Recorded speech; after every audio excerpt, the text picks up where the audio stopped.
What is up, everybody? Welcome back to the Spiritual Gangsters podcast. It's me, Teresa, and I am here with my wonderful co-host, my very good friend, and one of my favorite Americans, the NY Patriot. What up, what up? How are you? Very good. I'm happy this time that my mic and my camera was working, unlike last time. Yes, we've actually had some technical difficulties lately, weirdly enough. That actually happened again before I hooked up now. And I was really? panic. I was like, no, don't do it. You're like, not today, not today. I shut off all my stuff and just turned it back on, and somehow StreamYard was able to see everything. So okay, good. But at first it was saying no mic or no mic and no camera. And I was like, no. Yeah, it's funny. Like, not for this one, please.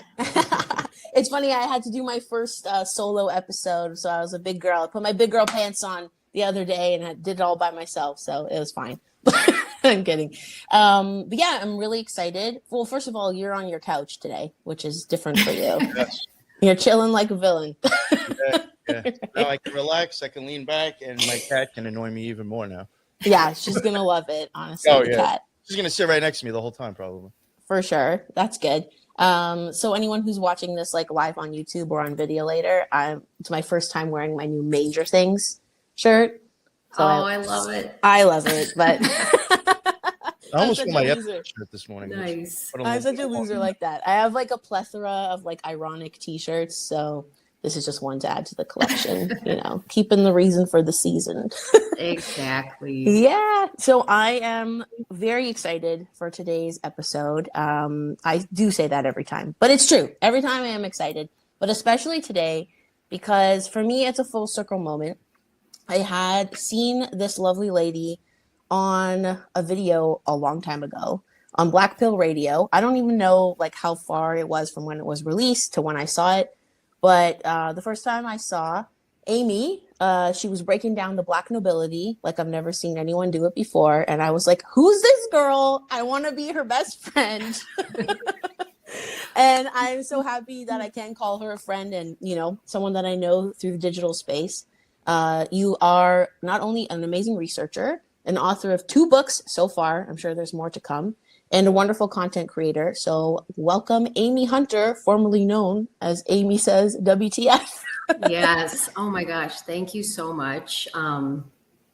It's crazy doing a live. As you know, my last podcast was on Black Pill.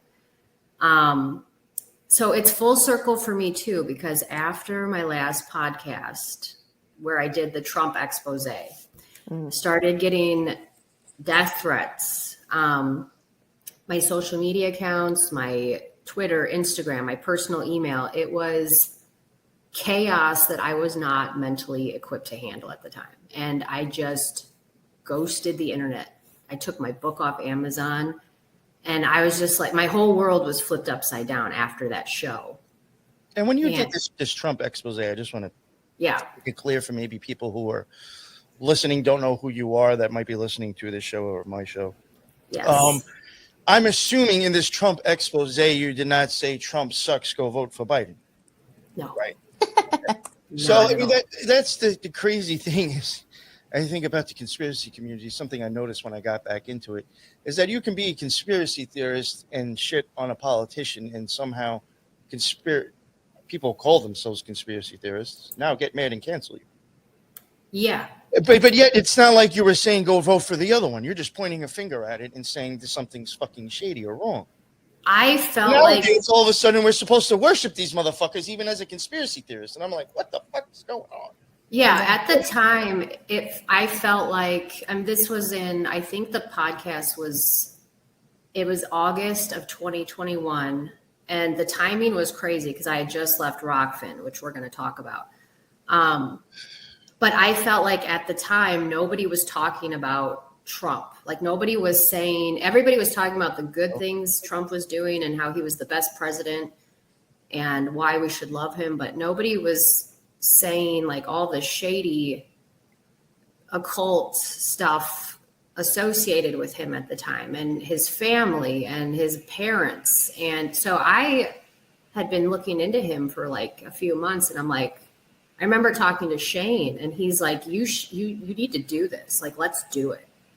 And so we called the title of the show, Donald Trump is Not Going to Save You. And that triggered everybody off the bat, because this was back in 2021. People still hadn't woken up to Trump. And I broke down, it was like breaking down like all these executive orders that had been passed since the 70s that led us up to COVID-19. And so there was a lot. It wasn't just Trump. It was all the things that led up to Trump's presidency. And then he declared medical martial law. And nobody's saying anything. And all of a sudden we find ourselves in masks and he's rolling out the vaccine. And I'm like, what in the fuck is going on? Like, wake up. So that was, and then it just was awful after that. There's a serious problem when you actually have, and I really hope like most of these are bot accounts that just spread the idea, but you even had, and this is when I even was like, something is wrong, because I had stopped dealing with politics and shit, was more into practicing magic again, like I was in a secret society. And then I came out, I knew Trump was president, but I really didn't pay attention to the fucking dude. I wasn't really thinking about it. But like after I left, I had started noticing shit about that guy, or just like, especially QAnon, where I started seeing occultism in that. Mm-hmm. Yeah. And I was like, this has to be magical. If you have conspiracy theorists saying this is the only way it could be is if we have martial law. I don't know one time in the last 15 years that I've been involved in conspiracy theorists, following shows, podcasts, looking up stuff. Have I ever heard one person ever say martial law is the answer? Yeah. I was like, where the fuck is this coming from? That is not a switch that you can flip the fuck off once you put it on that easy. Yeah. Do you realize you're a conspiracy theorist saying that we need the fucking National Guard taking over? Or the fucking you're not a very good Where the fuck is that coming from? That is magical. That is that exactly. Military tribunals, like, hello. I'm so tired of that. Oh, everybody's a Gitmo. Get the fuck out of here. No, the same military that's pulled XYZ throughout all of the history of mankind. Like, it's not going to happen. Exactly. Plus, QAnon uses the Socratic method, which is like asking questions. They're not telling you specifically what to think. It's like they pose questions. But that whole thing when they always go, think this, think that, think this, that's actually a way of getting you already in the thought and in the mind frame that they want to warp you in. So they do try to let you use your own mind to come up with your own delusions, but they do sometimes drop those little things. Think this, think that. They're already setting up the frame of what they want you to believe. The breadcrumbs, right? Yes. And then it's like, it's in the posts. They do it constantly. It's psychological warfare 101. Read a book. Like, I cannot understand the people in 2022, December 2022, that are still following QAnon. And Q's back. Like, I saw that Q came back. It is back a little bit. Yes. Yeah. Obviously, Trump announces he's running for president in 2024. And now all this, you've got like the Pizzagate stuff coming back with Balenciaga. And it's like, okay, now we're just on repeat, guys. Yep. It's like the same thing. Like, now they're amping up Pizzagate again. And this is all just, we've been here before. We have learned nothing. And we have learned nothing. And now with Kanye West, all that crazy stuff. Like, it's just like witnessing reality TV. Really, that's what it is. Yeah. Well, I like to say that in like the, truther and conspiracy space, there's many levels of awareness. There's many levels of being awake. And not to say like, all three of us are like max awake or whatever. I'm sure there's always things for us to learn, and everyone's on their own path. However, I do feel like you almost have to wake up twice. You have to wake up once from your, the world is happy, lovely, a great place. You wake up to all the corruption, political, corporate greed.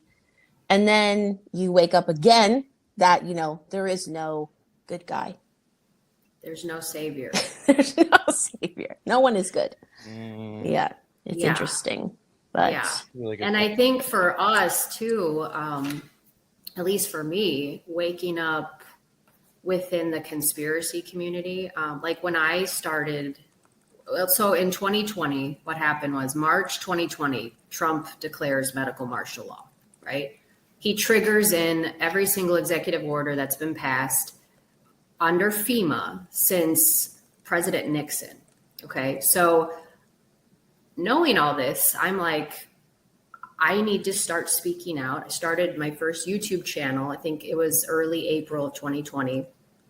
And I was starting to gain traction. And then by November of 2020, during the Great Purge, I had 3 YouTube channels that were banned and taken down. I was censored. Wow. And what happened was, at that time, I was very new to this space. Didn't really know how to navigate it. I didn't know who to trust. I didn't really understand how it worked, like behind the scenes. And then that's when I got the invite to Rockfin. And Rockfin promised us a free speech platform where content creators could come and share their research and do whatever they want to do and be a part of this new thing. And it was, they made it really enticing at the time, and it was invite only. Now, looking back retrospectively, it's kind of like a cult. What's funny? I had at one point, again, because at one point early on in the beginning of me podcasting, I had this delusion that I needed to be justified by another show or some shit like that. Yeah.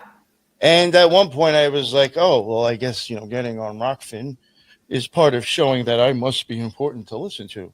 Right. So I had even made a post joking around because I was actually trying to find out how to get on Rockfin. I had no idea about, the process. I couldn't figure it out. So I made a post on Twitter joking around. I literally said, whose dick do I got to suck to get on Rockfin? And somebody tagged Sam and said, talk to him, and, replied, Sam Tripoli. So then I hit him up and I was like, by the way, I'm coming on your show too. I gave him told him the date. I said, I don't know if you know or not, your booker, has booked you too. He's like, oh yeah, well, we'll talk about it more after you come on the show. And then I realized you don't get on this thing unless you're handpicked. And I was like, well, where's the free speech now? I'm not going to be heard unless someone says it's okay. Yeah. I said, I can go make an account on YouTube without permission. Now, will they let me have it? After I start running my mouth is a different story, but I can make the account on fucking YouTube and not have to be fucking, vetted. So I even started thinking that's, I don't know. It's just free speech. It's an irony. It is. And so basically, Rockfin, I was invited and I got my first interview with the vice president of Rockfin. And so what it is basically is you do this interview, and I'm not going to say his name. He was really nice, but he said, so Amy, why do you want to be on Rockfin? And I literally said, well, I was kicked off YouTube. I have nowhere to go. I have a lot of research and I want to share my research. He literally laughed at me and he said, oh, no, Amy, I'm going to ask you one more time. Why do you want to be on Rockfin? And we were on a Zoom call. Okay. And I was just staring at him like, I don't know what you want me to say. I really just want to share my research. I got the invite, and everybody around me is like, you should do it. You should do it. Everybody's doing it, blah, blah. So anyway, I didn't know what to say. I was speechless. And he said, we are here to make money. This is a business. He's like, I'm going to ask you one more time. Why are you here? And I didn't say anything. And he's like, I just hope you know that this is all about making money, bringing as many people in as you can. And he was asking me too, he's like, how many followers do you have? How many people do you think you can have by so-and-so date?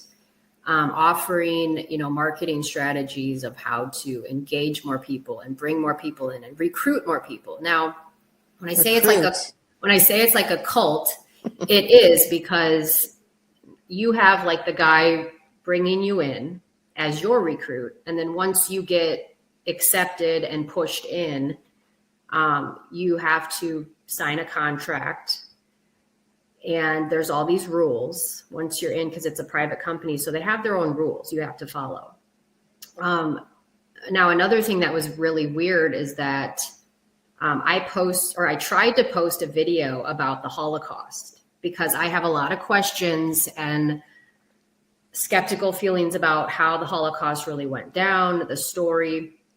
Rockfin would not publish it because he found it to be anti-Semitic. So anyway, I went back. But I thought it was free other speech. people besides you from doing stuff like that. Yeah, so I went back and I read the fine print in the contract, and it literally says that you cannot post anti-Semitic content, which I didn't realize at the time. And I didn't think questioning the Holocaust was anti-Semitic. I was just, it's a huge event, defining event in history. And I'm like, why can't we question this? Why can't we ask questions about it? So I thought it was very strange that was like the one thing, the hard line that Rockfin has where you cannot talk about. Now, fast forward a year later, Owen Benjamin gets on Rockfin, and then he gets kicked off for his Jew, anti-Semitic, whatever he did. I didn't really follow it that well, but and now he's back on Rockfin because him and Martin, the owner, like made up or something. I don't know. It was like a weird story, but anyway, so when you sign on in the beginning, you sign on to these rules and you think it's like free speech. And then you slowly figure out that it's actually like, there's some things you can't talk about. It's this private company, and they just want to make money. Like, that's really all it is. And it's funny. I'm actually looking at them now on Bizipedia, and from the last time I looked at them, they've actually created a fourth one now. There used to only be 3. There was one in Texas, Delaware, and one in Pennsylvania. Now they have 2 registered Rockfins in Texas, including Delaware and Pennsylvania. Oh, really? Well, it's definitely about money. And, one thing that I thought was interesting, and I'll let you go, is just something that you had said before. When me and Lux were even looking into possibly going on it before I made my post about whose dick I got to suck to get on here, me and him were both trying to like fill out shit and send stuff to him about joining. As soon as we got to the question where it asked, how much content will you be, basically asking how much premium content will you be releasing? And there's options almost all the time or all the time, sometimes maybe not that much. And me and Lex weren't looking to charge. So, when you click not that much, I guarantee you're probably not going to get a response. They literally have a question on the form to join asking you, how much stuff will you be putting up that costs money? There's a reason that question's there. It's not there just for the fuck of it. It's because they want to get an idea, are you going to be trying to fucking make this thing money or not? That is what it is. In my opinion.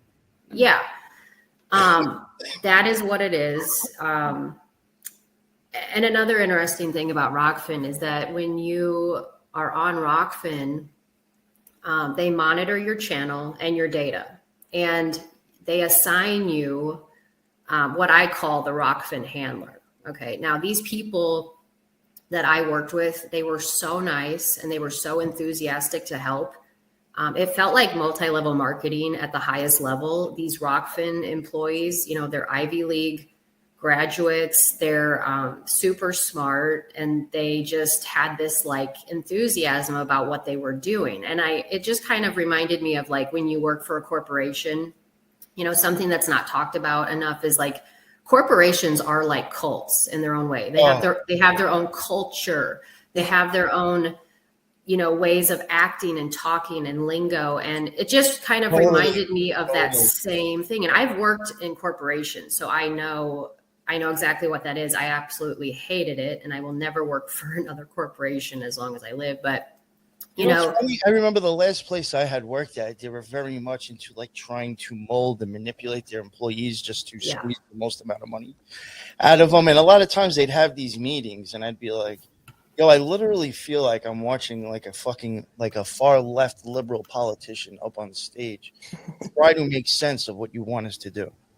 Yeah. Like it was all just keywords that sound interesting, that grab your attention. Like you can tell it's very much word magic, in my opinion. It is. And it's it's like trying to make sense of nonsense. Yeah, pretty much. Yeah. Well, it sounds like Rockfin is kind of like the essential oils MLM of conspiracy.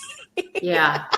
Yeah, Honestly, it that's is. what it sounds like to me, and it's true. Like I've worked in corporations also, and in like media corporations specifically, and they develop their own culture. They have events that make you feel like you're part of something, like you're part of this like family or like club, or like we're all friends, but really you're just another cog in the wheel, And honestly. you know what? Yeah. You know what's interesting, and then I'll shut up. Got him fired up. Yeah, just go. For once, a lot of these shows, because for a while I was still getting emails like telling me who's the new Rockfin, Rockfin people joining. I don't know if people have ever noticed that, but you will get emails if you're associated with Rockfin somehow. Yeah. We'll tell you new shows that are dropping or that are added to it. First off, I've never heard of most of them at all. I've never fucking heard of any of these people. You can go and go on Rockfin and you'll go and look at people's videos and you'll be like, oh my God, look all those fucking views they got. All those hits they got. And you're like, damn, like these people must be like fucking, I guess I just never heard of them. Then you can also go over to listen notes. You could type in the person's name, find the podcast, and it will give you the fucking rating. And it will tell you like the average, info on it. If you go and look at the supposed number of views on Rockfin, it would almost be impossible for them to have such a low score for podcast listens. So then you even have to start wondering, are the fucking numbers fake? Because when it comes, because honestly, in my opinion, you're going to get a lot more audio listens than video. Don't tell me this person's got 10,000 fucking views on a fucking show, but then yet they're like in the top 8% to 5% of a podcast. So I'm getting more listens than this person who gets 10,000 hits on a video. That makes no sense. The numbers are fucking faked. Yeah. Yeah. Probably. These subscription-based platforms, it's literally everything that I was against. And I felt like such a hypocrite being on it, charging people for content. I felt weird that I was even doing it. And then, after a month, it was like that inner voice just kept saying you need to get out. You need to go do your own thing. You don't need this. Right. And I started wondering, am I the only person that feels like this? And then once I started figuring out, what Rockfin was, I actually started doing my own research on the company. And this is when I started reaching out to people that were on Rockfin. And I would ask, and I had a lot of friends on Rockfin and I knew a lot of people on Rockfin, and I would send them an email or shoot them a DM and, say, hey, are you experiencing this? What do you think about this? Has this happened to you? And the thing that I found interesting was that every single one of them acted completely okay with everything. Not one person except me had a problem with the way things were handled and how things were going. And to me, that was very strange. And I realized that all of these so-called conspiracy theorists, who put content out about truth and who are anti-blockchain and anti-transhumanism, well, now they are all part of the problem. And that's when I knew it was time to go, because I realized that Rockfin might be associated with DARPA. And I found this article, and it was written by this program manager at DARPA. But before I get into that, DARPA is the world's best science and technology organization. They were started in 1958 to compete with Russia's Sputnik. DARPA's budget, which is approved by the president, is over $4 billion, plus all the taxpayer money that goes unreported that goes to DARPA. DARPA gets the most money out of any government organization in the world. DARPA. More than NASA? I was just thinking more than NASA. It's got to be DARPA. Are they connected together at all? NASA and DARPA at all? Is there any connection? They absolutely have to be, because when you think about Operation Paperclip, all the scientists that came over, they went to NASA and they went to DARPA. And that's what happened. And I mean, so anyway, I highly recommend for anybody to go to the DARPA website and just click on their research projects. They tell you what they're doing. They don't hide it. They're very transparent. But also people need to understand that DARPA historically became what it became due to their secrecy. Now, DARPA researches and develops warfare technology. They were responsible for taking out Saddam Hussein, with a drone. DARPA's job is to figure out the technology to kill people and genocide people. And then once they put it out into the world, it gets mimicked by the Russians or the Chinese. Like DARPA really is the best of the best. And, they created GPS. What I find interesting with this, and it's making me think, like, yeah, I should really start looking into this more. I have also realized that I don't think people know, or people don't notice and realize as well. Like one time, I think Elon Musk had made a tweet or made a comment about like actually shutting off the internet to a country, or not giving them the free internet from his satellites anymore. Oh, interesting. So that should be telling you right there that dude has satellites up that is actually supplying and relaying the internet to people. I am wondering, does DARPA possibly use his shit as well? Because technically, people may not want to hear this. Elon Musk is an employee of the government, the fucking United States government. He is a fucking privatized contractor working as himself underneath the fucking government.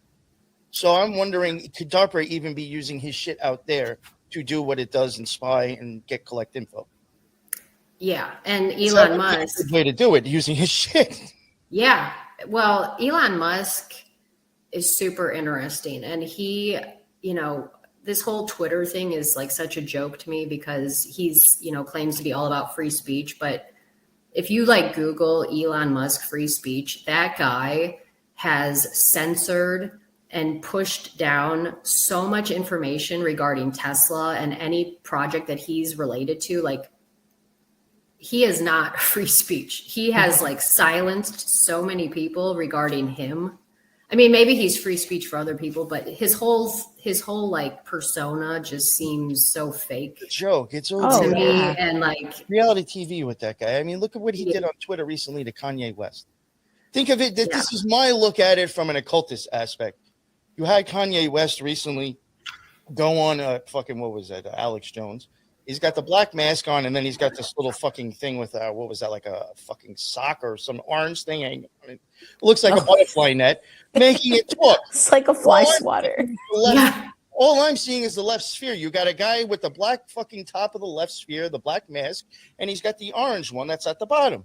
And then a few days later, the dude who's running a blue and white platform, the white pillar, the blue top, just like the Nazis, white with blue fucking eyes, kicks a dude off for anti-Semitism.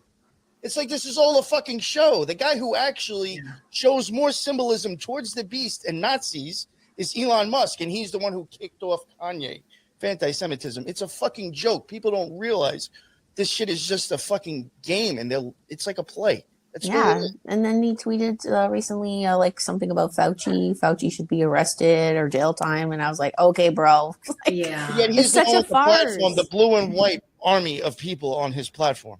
Yeah, I actually did see. No different than Himmler. I'm saying. Yeah. No, I did see a Christian Instagram like content creator recently was banned from Twitter as well. I don't know why. But he said, like, he's seen more people banned under Elon than ever before so far. Yeah.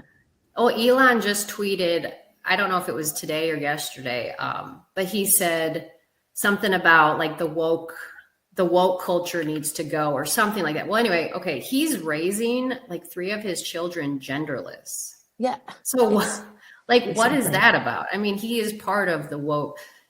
It makes no sense. Absolutely. The only good thing about him is that you don't have to go to boot camp to become part of the SS. You just got to hand them $8 and you get that SS. Of course, there's that 8, the crazy 8. And there's that 8, exactly. Oh my gosh.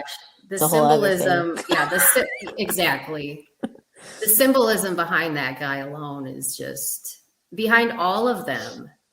And it's so obvious. Obvious by now. Yeah, but then you still have people falling for it, which is mind-blowing, honestly. I know. Well, the people that defend Kanye West, I fear the most because I'm like, wow. Yeah. You really believe in Kanye West. Like, to me, that's just beyond clown world. Like, you're gone. Like, maybe there's no hope for you. Right? Clown world. Yeah. Like, come back to me. It's the same people. Well, I say right now, it's like this like MAGA red trifecta. We got Elon, Trump, and Kanye all just coming out like pushing the beast. Like it's crazy. Yeah. Yeah. Yeah, exactly. Wild. Well, so, I Right. wanted to connect. No, No, sorry, such a tangent. no, this is awesome because with DARPA and Rockfin, I kind of started talking about it a little bit, and I started kind of planting seeds with people in the community and announced that I was leaving Rockfin, and everybody said I was crazy. I heard, behind my back, people said I was stupid for leaving Rockfin because, in 5 years it's going to blow up and the Ray token is going to make everybody rich. And I already saw problems with the Ray token while I was on Rockfin. And then when I told Rockfin that I wanted to leave, they wanted an exit interview. Now, prior to this, when you're on Rockfin, you have a dashboard, and within this dashboard, they are measuring, tracking, analyzing, and collecting every bit of information about every video you post, who follows you, and then your followers' information, and it all gets tracked into this blockchain technology. So it's making the machine smarter because it's picking up all this data from everybody. And that's what you sign on to do. You sign on to become part of this blockchain experiment where you are giving away content, data, and then the people who join sign up and pay to give them data for whatever they're doing. Now, the reason why I say it's connected to DARPA is because I discovered this project called the SMISC, and it stands for the Social Media in Strategic Communication. Now, I found this article by this guy named Rand Waltzman, who previously worked for DARPA, and he left. And basically, he said the SMISC has 4 goals. 1, to measure, classify, and track the spread of content. 2, to recognize persuasion and influence patterns of content creators. 3, to allure people onto a pay-to-play network to measure the effects of those being persuaded. And 4, to measure ideas that are not approved by the network. So to me, it sounds like Rockfin. It sounds like, you're paying to play, you're signing on, they're tracking and measuring all your data, and everybody knows what's going on. Like, so that's like what it is. And the thing that got really weird with Rockfin is my Rockfin handler, would call me once a week, and he would want to talk about my mental health. Now, I've been on YouTube. Okay, I've been on platforms where you just upload your video and then you let it go and you whatever. But with Rockfin, you upload your content, you're looking at all the data, you're looking at who's watching what and how many likes and clicks and, whatever. Well, anyway, on the outside, you're getting these calls from these people from within Rockfin, and this guy would say like, hey, I just listened to your last rant. Like, is everything okay with you? Like, how's your mental health? How's your marriage? And very personal and invasive questions. And I'm like, dude, I'm just like trying to post some content. And the only reason why I'm posting these anger fueled, passionate rants is because this is my stupid content that I'm putting out there that is, I'm making people pay for it. So I was like putting my heart and my soul into this paid content, which I didn't want to be doing, to make it worthwhile for people. And now I'm getting calls saying like, hey, how are you feeling? Like, let's talk about this. It was like very weird. And so I just want to add real quick before Yeah. I want to add this in. Yeah. Even in the OTO, the Ordo Templi Orientis, when you get up to the 2nd degree, at least, you are then eligible to do certain like service and stuff. And there is a point where you can offer And I think it's for like 8 months, or I forgot, but it's like something you have to kind of stick to. And if you do that, there's only one person, I think, per lodge or camp or oasis, whatever it is. I don't know if it has to be a lodge, if whatever, but one per place that you're going to. One person for a certain amount of time will talk to Freda Sabazius, the fucking guy who, like, fucking the outer head guy, the main fucking guy. You will once a week go on Skype with him and give him an idea of, like, the mental health of the lodge and, like, how's everything going? So, like, even you just saying that right there, I was like, yo, what the fuck? That's like some OTO shit. Whoa. That's weird. Wow. Yeah, and it was weird. And I did not think that it was, like, for one, appropriate, two, normal. And I didn't know why he was, like, talking to me like that. Like, it was kind of like, in a weird way, like almost like it felt like an interrogation. It wasn't like this guy, like, actually cares about my mental health. He was like, he wanted to know how I was feeling and why, and what this had to do with the last video that I put out, and then, like, the people that were listening to it. And it felt like I was being measured and analyzed. Yeah, it wasn't an organic conversation. It was not organic. And the call was specifically designed to talk about my mental health. Okay, so it was very strange. And I remember, like, what's telling... strange is that your regular job that probably, you know, let's say you had a job that pays you $70,000. They don't care about They're you. not going to go through this much for you. No, because there's a height. There's something fucking wrong with you. There is a bigger picture here. There is a bigger picture here. Okay. And it is the blockchain. It is the blockchain environment. You know, they're tracking, detecting, measuring. It's all based on a reward system, which is the Ray token, which has to be the biggest scam in the world. The Ray token is not even identified on Coinbase. So when I left Rockfin, I told them, I sent the guy an email and I was like, look, I'm like, I want out. I want off this platform. I want you to delete my channel and you can keep my crypto. Like, that's how fed up I was after all this. And honestly, I was only on Rockfin for, I think I lasted like 3 or 4 months because it just was so weird. And I'm like, I don't need this, like, time to go. So anyway, when I told him, I said, you can keep my money, keep my crypto.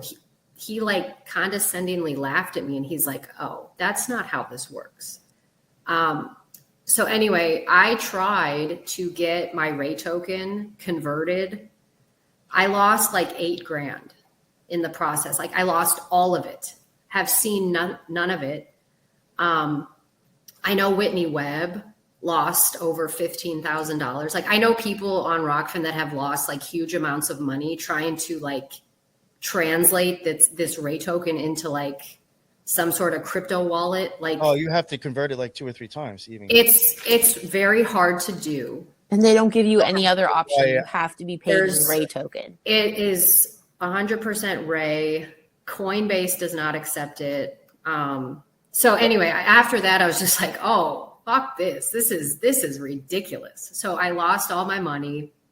That whole time I was, you know, on Rockfin, you know, I have nothing to show for. So I was just happy to be out. Like, I was done. Well, what's even weirder is my exit interview, which they made me do. I guess they didn't really I could have just said no. But what's weird is that when I told them I wanted out, my handler said, we really want to do an exit interview with you. And I'm like, I'm just like, God, I'm so tired of talking to you people about my life. Like, just let me go. Yeah. So anyway, I agreed to it. Like, come on. Yeah. I was like, I just want out. Like, just delete me. So they were like, well, we really want to talk to you. So I agreed to this exit interview as long as they agreed to delete me permanently. You know, that's another thing too. I would like to add, all these other platforms, BitChute, Rumble, YouTube, you have no problem making an account or shutting it off on your own. It's, again, like I said, you just do it. They actually keep your content up, but all that stuff, you don't have to go through that.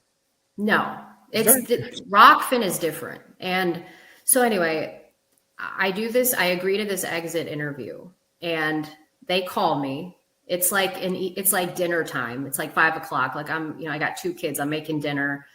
I'm on the phone with Rockfin because life goes on, and I'm on speakerphone. I have no idea who's in the room, like on the Rockfin side. I have no idea who's in the room or who's listening. I just know that I'm on speakerphone. And, the handler, he's like, so, Amy, we're here with, there's some people in the room and we just want to know like how you're feeling. And just like, oh my God, I'm so sick of talking about my feelings. Like, I just want out. Yeah. So they're like, how are you feeling? Like, what's going on? Like, have you changed your mind? Like, is there anything we can do to keep you? They were really trying to persuade me to stay and not leave. It was almost like I felt like a test subject that they didn't have everything they needed yet. I would have said me talking to you about this again is making the situation worse.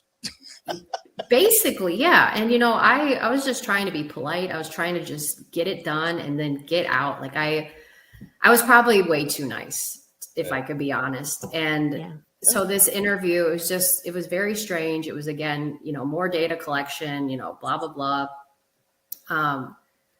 Again, they asked me about my marriage. They're like, well, does this have to do with your marriage? Like, how's your husband taking this? How does your husband like what you're doing? I mean, it was like, this is none of your business. They're like psychoanalyzing you. Like, they're like, this is an interesting case for them, is someone who wants to leave. They probably never had anyone who really wants to leave that badly before. Yeah. So they're like, we're going to study the shit out of her before she leaves. That's what it was. And I gave them nothing. I didn't tell them about my marriage. I didn't tell them about how I was feeling. I just kept saying, I just want to go. Like, I'm done. Yeah, I didn't give them anything because I knew that's what they wanted. They wanted data on me. And I'm like, look, you can have my content data. You can have my followers. I'm off limits. I'm out. Like, no more. And what's even more strange is that when I told other Rockfin people about that, there was like no reaction. It was like they were so blindsided by, well, I'm making $5,000 a month, or I'm making $10,000 a month. Like, I don't care. I don't want to hear about I just thought that was strange. And I found it to be very odd. And it was a very odd experience. And I mean, before I even went on Tinfoil Hat, and I've said this before, I've questioned certain things that I've heard said and certain shit on his clothing, but I forgot all about that when I thought that fame, or being justified of who I am and that my show matters and counts. Yeah. I let that shit slide because I was mesmerized by other things that really don't fucking count. Yeah. You know what I'm saying? So I've done that myself. So I'm sure that a lot of other shows do that. And I fell into the spell myself. And that's, again, like Teresa, what you were saying, like you kind of have numerous awakenings throughout your life. And waking up, it's a weird journey. Like my husband was a Marine, right? And my 6-year-old asked him this morning, and it was crazy because he said, Daddy, what is a Marine? And my husband said, the Marines are the first ones in and we're the last to leave. And it reminded me of people like us, because it's like when COVID happened, we were like the first ones to be like, whoa, hold on. Like, for the first ones in, and we're still standing, we're still here, we're still trying to help people wake up. And I feel like I respect people so much that have the balls and the courage to actually speak out, because it's not easy. It can be awkward. It can be weird. Sometimes it can be like, I can't believe I'm doing this. Why am I doing this? Like, what am I getting out of this other than bullshit and negativity and hateful comments and tweets? And it's just like, and then you keep doing it, but you keep going. And I think what happened with me was I reached up, like I hit it like a wall in 2021 with the death threats and everything. And I was just like, what am I doing? But taking a step back and realizing I was surrounding myself with the wrong people. I got really paranoid, and I thought, wow, like all these people that I thought I could trust at the time, I realized I couldn't trust anymore. I heard a lot of things were said. And a lot of it had to do with Rockfin and what I was saying about Rockfin. And now to me, that was another red flag. I'm like, well, why can't I say that? Like, now I can't talk about the Holocaust. Now I can't talk about Rockfin. Like, fuck all of you. Like, I'm out. And so then I decided, I was like, took some time. My husband and I, we bought an RV, and we took our kids on the road, and it was amazing and it was awesome. And I just, for a long time, I just did not do videos, and I wasn't writing, and then time passed, and that like longing to speak and that longing to like get the truth out, it like doesn't leave you. Like if you have it, you can't escape it. It's just part of you. So then I finally just told my husband, I'm like, look, I have to start doing this again. And then I started writing my COVID book, and that inspired me to start putting videos out again. And, you know, I just think that it's like, if it's in you, and you just have to do it, and you can't suppress it, because it's gonna rear its ugly head. It's gonna eat you alive. It's gonna eat you alive, and you just have to do it. And so that's why I decided to come back, and I dropped the name Amy Says What the Fuck, because back then I was hiding. I was a LARP. You know, now it's like, I'm Amy Hunter. There's nowhere to fucking run anymore. There's nowhere to hide anymore. You're either like on the good side of shit, or you're retarded. I don't know. Like,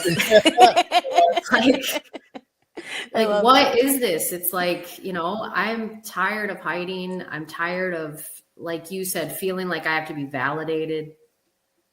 Like I'm doing my thing, and I'm happy, and I'm not making any money. And I never wanted this to be about money. And Rockfin ruined it for me. At one point I had literally questioned, you know, this is going back probably a little bit of a year ago, I had almost stopped doing what I was doing.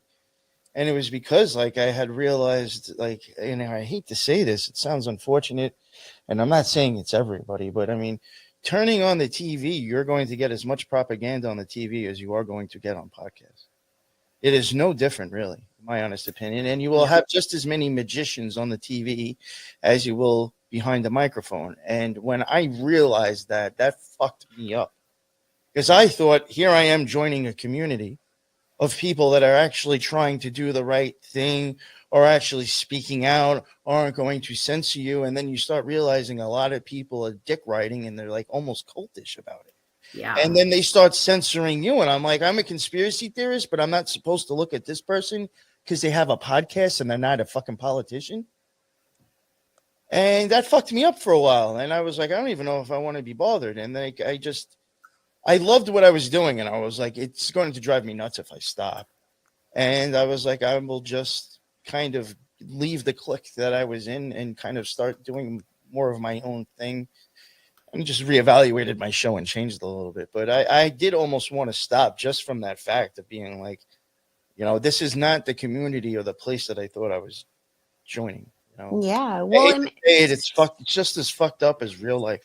It makes sense, you know, because I'm thinking that, you know, once more corporatized media or like gatekeeper media saw the popularity of podcasts, it may have started as a more like grassroots, genuine thing several years ago. But once they see the popularity that it gains and the traction, of course they're going to send in, you know, disseminated information, propaganda. Why wouldn't they? Well, exactly. And the thing is, like, I'm sure you guys are familiar with James Giordano.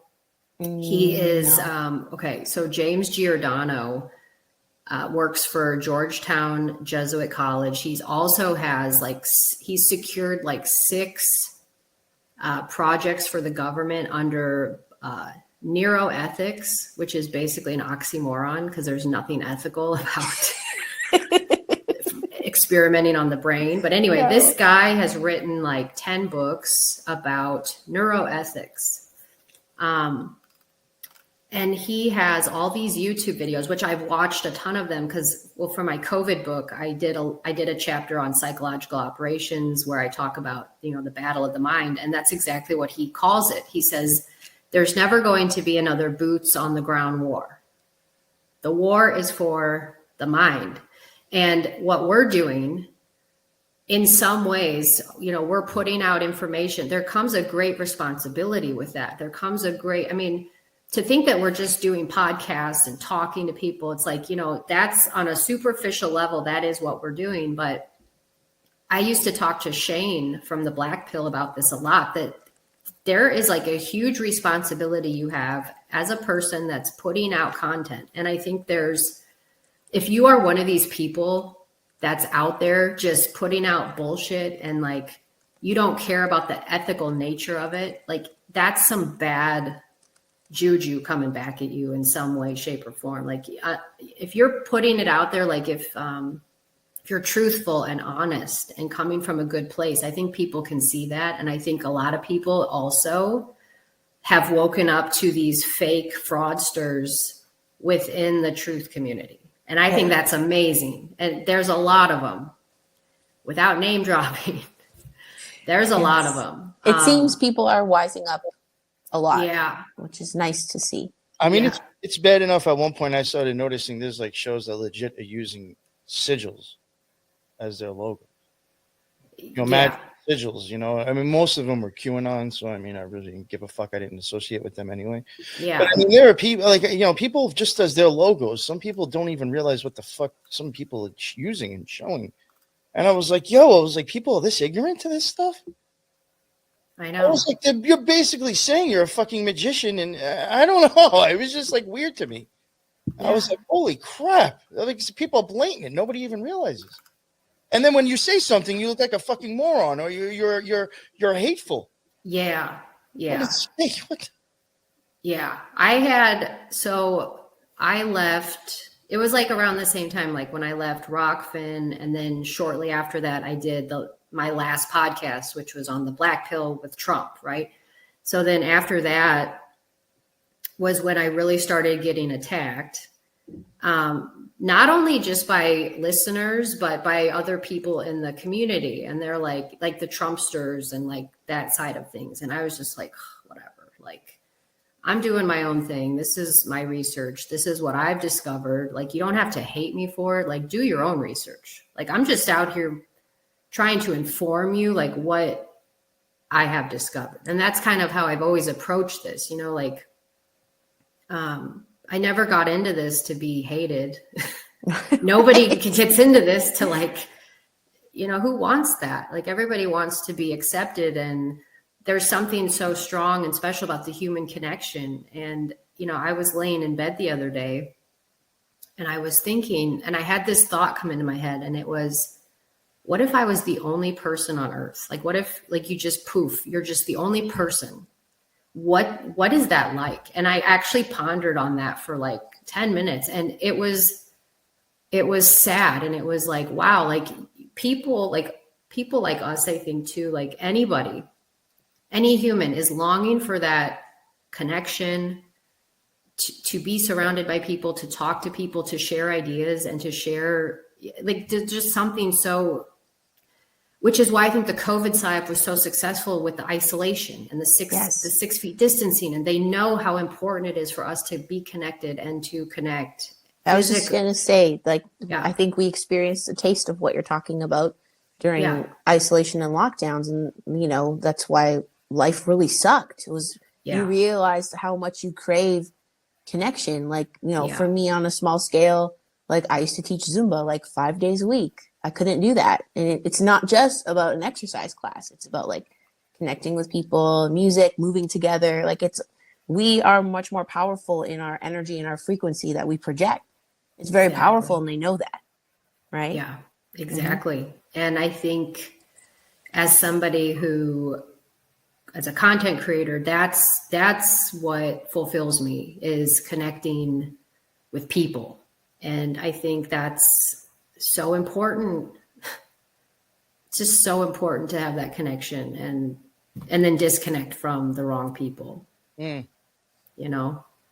So that was a huge learning. I think the COVID thing, like everything that's happened to me, like within the last 2 years, has just really like changed me, like in more ways than I can even explain. I'm so different than who I was starting out in 2020 as a content creator. I'm way more cautious. I'm way less trustworthy, way less naive. And so I think it all happened for a reason. It's just the journey of life is truly amazing, to say the least.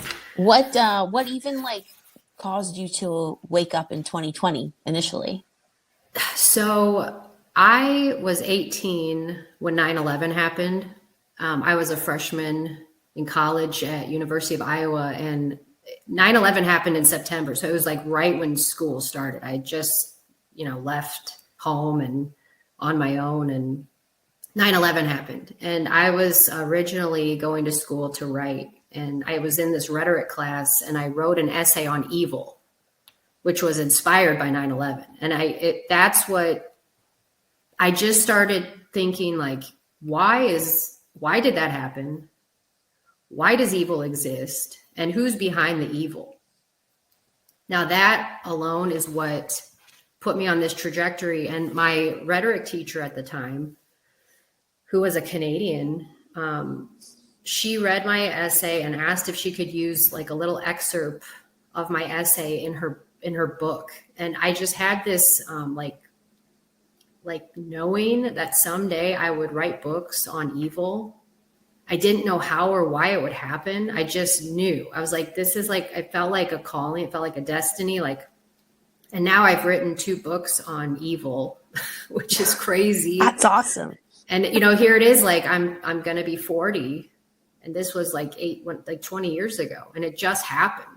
So it took 20 years for me to come to this like kind of like feeling of, wow, this is something I really could do. I don't know how I'm going to get there.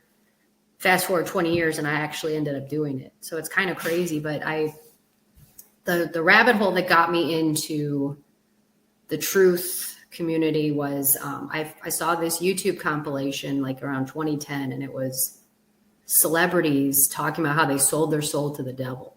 And I wanted to know, why are they saying that? What does that really mean? And that's what got me into all of this. So then it led me to demonology, and it led me into like the OTO and things like that, like the occult, Manly P. Hall, Freemasonry. It just it all just kind of snowballs, and then before you know it, you're like, holy shit, there's a lot that we don't know. Yeah, that's wild. So yeah, and then that's when I discovered the Black nobility. And that's also when I started reading the Bible and rediscovering my faith in God. And then that was like a whole other journey, and a side journey to what I was doing with my writing and researching. And then I wrote Synarchy, and then that's when I started doing podcasts. And then I went away, and now I'm back. You pulled the Dave Chappelle. You went away. Oh my God. That's hilarious. It's so true, though. It's exactly what you did. Except I you didn't lost get my cloned. mind. I did not get cloned. cloned. I will go on record. I did not get cloned. Oh man, I love that though. I find that too, like with every guest that we've had on the show, and that's what it really is about, and why I wanted to start it. It's because there's things in our life, throughout our lives, that speak to like our future. And I've done I've talked about it before. I've done like a past life reading, past life regression. You could believe in past lives or not. I don't know. Yeah. Ironically enough, I picked up a book that I've had for years about past lives last night. I don't know why I did, but I think there's things that we've done in our past that then reflect. So like you said, you wrote that essay inspired by 9/11. And then you're thinking like, there's just like this moment that you had of knowing that I'm going to write about this again in the future. And you did, which is incredible, I think. It's crazy. Yeah. And it is. It's just kind of like, wow. I just got goosebumps thinking about that, because you probably forgot about that too. Yeah. And I recently found the essay in my basement, and I reread it, and I was like, man, I was 18 and I had all these really deep thoughts about the world. And, my friends at the time were so matrixed out and very materialistic. I mean, I was never really like that. I was always just kind of like anxious and worried about the world and why there was so much evil in the world. And I thought about that all the time. I mean, even I remember I have journals from when I was 8 years old writing about Bill Clinton. And to me, it's like my parents thought that was really weird. Like, to be honest, they were like, you're 8. Like, you should be not worried about what Bill Clinton is doing. But it's just, I don't know why. I've just always been attracted to current events and what's going on. And I remember the Monica Lewinsky thing, that whole like it just affected me for some reason. And like looking back, like my kids are ages 5 and 6, and it would be weird if like my son Jack was like talking about Biden. I don't know, just in 2 years, like it's like you're a kid, go be a kid. Yeah. Well, why are you thinking about this? Why do you care? Yeah. And my parents were not political at all. I don't know how it found me. It's like an innate thing, I guess, with me, and I can't explain it. It was. I think too that's why like I really feel like I resonate with you a lot, because I'm just I think a year younger than you. So I was in like end of high school when 9/11 happened.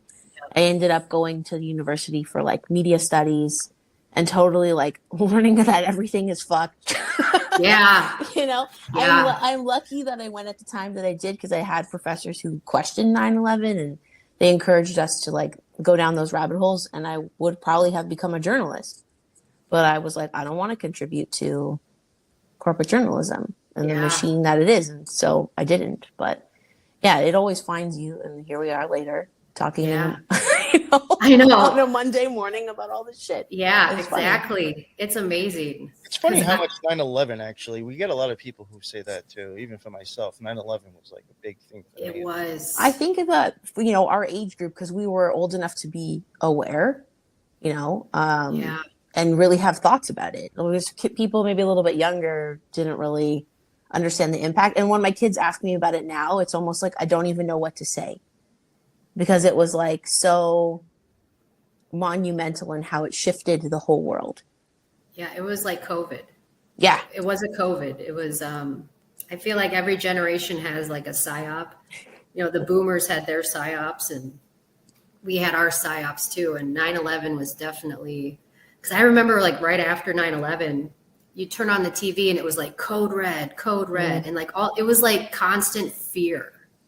Exactly. I'm just like, what is this? I'm like, this was before I understood like psychological warfare, but like I was like, this is like crazy. Like, why are they like doing this 24/7? And it's just causing anxiety. It's like, and then when you think about like how much, I just watched this documentary on like Xanax or something. It's on Netflix. Oh, I watched part of that last night. Yeah, and they were talking about how like after these events, like people just get on these like antidepressants and like this anti-anxiety, like it just heightens everybody's fear and anxiety and paranoia. Didn't they actually mention that 9/11 Xanax like kicked off after that? Yeah. They even said that had to have been like one of the most like mental things that was ever pushed on people. Like, yeah, I remember that. Yeah. Another win for Big Pharma. Nice. Exactly. Well played. 9/11 like, fucked people up. Yeah, 9/11, it was like 9/11, bam, Xanax Valium, and then it was like with COVID, a new kind of drug, the mRNA, which was actually designed by DARPA. Mm-hmm. DARPA created the mRNA vaccine. So it's like, it's all connected. It's all fucked. Exactly. Oh man. Can you tell people the differences between your two books? Yeah. So my first book, Synarchy, which I wrote in 2020, it's called Synarchy, The Complete Guide to the Elite Groups That Rule the World in the 21st Century. Super long and ridiculous title, but it's basically a breakdown of the Black nobility families, Bilderberg Group, the Club of Rome, World Economic Forum, Trilateral Commission, all the secret groups that I believe, which are pushing the fourth industrial revolution. And they've been doing this since the 40s, really, the 1940s. So it's like a compilation of everything that's happened from the 40s up until the COVID-19 pandemic. And it's like a breakdown of every group, who started them, the power players behind them, who funded them, and then all the secret societies that are, associated with those specific groups. There's 16 chapters. And then my new book is called 2020. Yes, that really happened. I documented the COVID pandemic from March 13th, 2020, when Trump declared medical martial law on us. So the book basically wrote itself. It's a breakdown and real-time documentation of the entire pandemic, everybody involved, the new rules, the great toilet paper scare, everything. Like, it's every ridiculous news headline, from wear a mask outside, wear 2 masks, wear 3 masks with a face shield. I mean, it's like wear the noodle hats, it's like everything that happened is in the book. There's a timeline of American history that led up to the pandemic. Talks about the Hunter Biden laptop scandal, the 2020 presidential election, the insurrection. Like, it's that whole time encapsulated into one book for anybody that wants the truth of what happened. It's literally real time written. So I felt like, I don't know if anybody else is doing this right now, but that was like a calling. Again, I'm like, somebody needs to document this crazy shit and put it in a book, because nobody would believe me. Yeah. Like, my kids, it's like, and then you forget, like, my husband was reading an excerpt. He's like laughing his ass off. Like, I can't believe they did that. Like, totally forgot they did that. So it's just kind of like on the back, I write, laugh or cry, or do both, because it's crazy. It is. And it's true. We forget like some of the ridiculous things that we witnessed in real time. And looking back, it's like, oh shit, that really did happen. Like, I remember there was a clip that resurfaced recently of, like, I forget what politician it is, or governor or something. And he's like eating fries. De Blasio. Yes. It's insane. It looks like an SNL skit. Totally. It's like, horrible. Oh my God, this actually happened. And I know when we saw it the first time, we were like, okay, it's ridiculous. But now it just looks like, I don't know. It's unbelievable. So crazy. And him and Cuomo every fucking day were on TV for hours, to where it was like they almost had like their own fucking morning talk shows. Yeah. I was like, what the fuck is going on? Every day I got to see your face on TV. I know. And the free donuts and the free beer. Krispy Kreme, yeah. Krispy Kreme. I mean, it's just. I think they're giving away tickets to basketball games and shit. They were giving away like vacations. It was almost obvious, like certain things that they were giving away, you can tell who they were targeting with it as well. Oh, totally. Right. Yeah. Right. Yeah. That's how. So my grandma is like in her late 80s, and even she has not fallen for the COVID like psyop at all. And I said, Grandma, like, she doesn't, she watches the mainstream news 24/7 in her house. It's always on. I said, Grandma, how do you know that they're lying to you? And she's like, well, because she's like, they're trying so hard to convince us of this thing. She's like, it's so obvious that like they're not telling the truth. Yeah. And I'm like, exactly. Like, even she gets it. Exactly. And I said that from the beginning. I'm like, as soon as Trump announced Operation Warp Speed and I heard about this vaccine rollout, I was like, okay, why do they want every single person on planet Earth to be vaccinated so badly? Like, why? This is a problem. And it makes me wonder if, like half the people got a placebo, because when you think about all the people that died, it would have been just way too obvious if everyone died, because everybody that got the mRNA vaccine should have collapsed and died, just like the people that did. And I feel like something is not right with that. It would have been too crazy. Yeah, I think there's different versions of whatever is in it. Like, there's probably one with like the spike protein stuff. There's probably one that has nothing at all, saline. One that has no mRNA and is pure nanotech. Like, there's these different versions, I think, of what's happening to confuse people, and then everyone looks stupid and no one is right. Yeah. Yeah.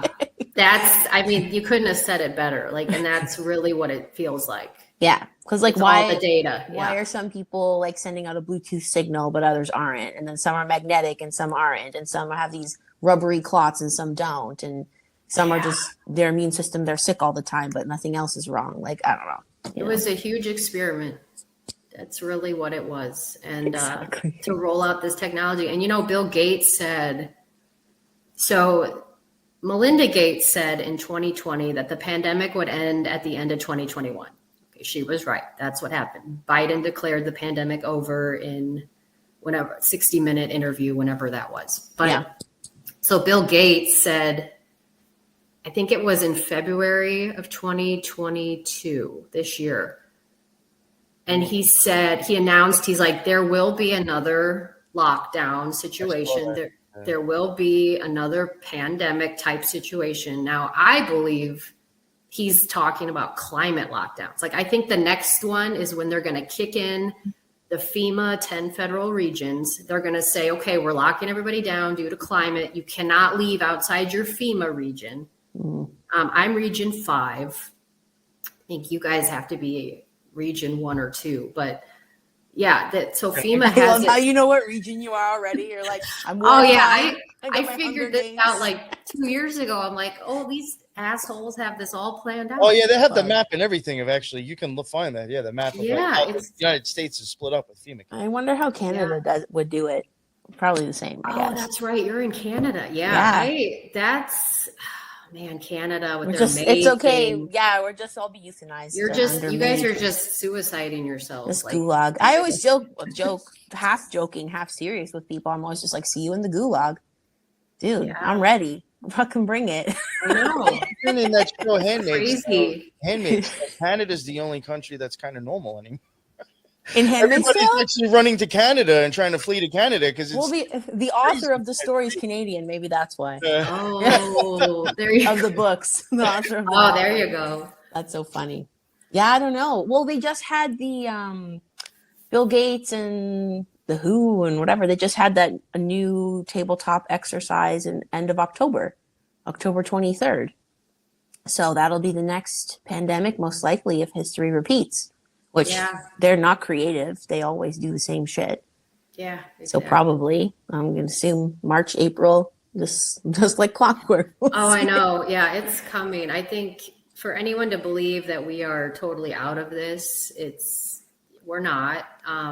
There's, Agenda 2030 lurking in the background always and has been for a long time. And what's interesting that I discovered about Agenda 2030 is they have the 17 goals, and the last goal, which you wouldn't know this from just reading it because they're very short sentences, these goals. So but what's behind the goal is they want everybody on planet Earth to have a birth certificate. Now, birth certificates were introduced in the United States very early on. They work. Now they want the entire world to have a birth certificate through some sort of like biometric. It's like the transhumanism thing, they want everybody on the blockchain, digitized with the digital twin, a digital identification system with a one world currency and a one world court and a one world leader. And I believe that leader is going to be an AI computer. I believe that's what they want. A lot of people, a lot of whistleblowers wrote about this in the 80s and the 90s saying the Antichrist is not going to be a human.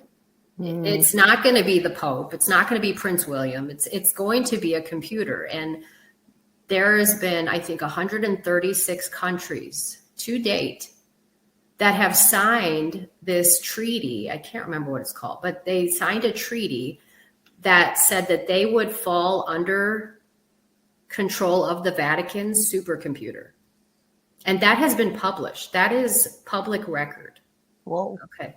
So I believe that this so-called beast system, like war game shit right here, is literally the real Antichrist. Well, that makes a lot of sense to me, honestly, because we got the idea from you to do a show on the AI replica app. You've played around with it. We've played around with it. Yeah.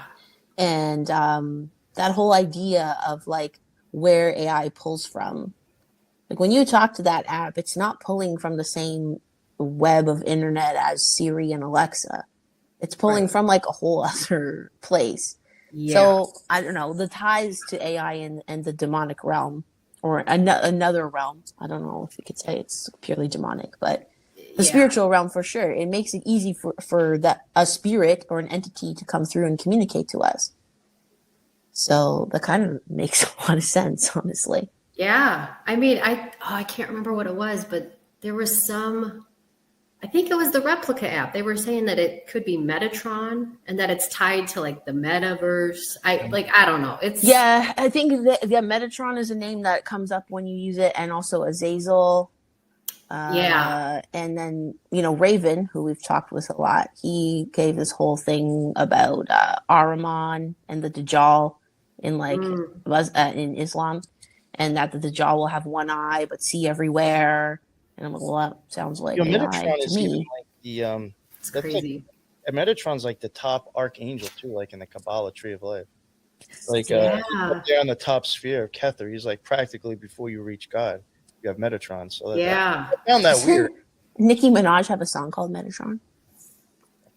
No, Megatron. Sorry. Megatron. I was like, wait. But that makes sense. That makes sense that it would be like one of the archangels on top of the tree of life, Yeah. Oh, it's crazy. When you think about like all the people out there, well, the spiritual, like you've got like the truth community, and then you've got like the subset of the truth community, which is like what I called spiritual Twitter, like the spiritual community, where they're the people that claim that they channel and they're prophets and they talk to God knows who. I wonder about those people a lot, because when you really research psychological operations and direct energy weapons that the government has access to and things that they have created, how they can like remotely send signals to your brain and talk to you. I find it very interesting that a lot of the people that claim to be prophets and channelers, they all share very similar information. And I wonder if like that's a psyop within itself. Like, is somebody talking to these people, and then these people truly believe that they're getting these messages and hearing these voices, and they're believing what they're putting out? I mean, I don't know. I can't. Channeling some spirit that's telling you what's going to happen is a great way to start a cult. That's like literally how they all start. Is so-and-so told me. Every religion on earth, like that too. If the fucking Crowley, he didn't write the book of the law without channeling. You know what I'm saying? Yeah. And where are these where is this coming from? Like that's where I'm trying to figure out. You can't justify it either. There's no proof. You know what I'm saying? Exactly. So you have to take it for face value. Yeah. So a weird fact about me, this is one thing I wanted to share about my past, was that my mom took me to a psychic when I was young. I don't know why. I don't know why you would do that, but she did. And like, how old were you? I was probably 8 or 9. Oh my God.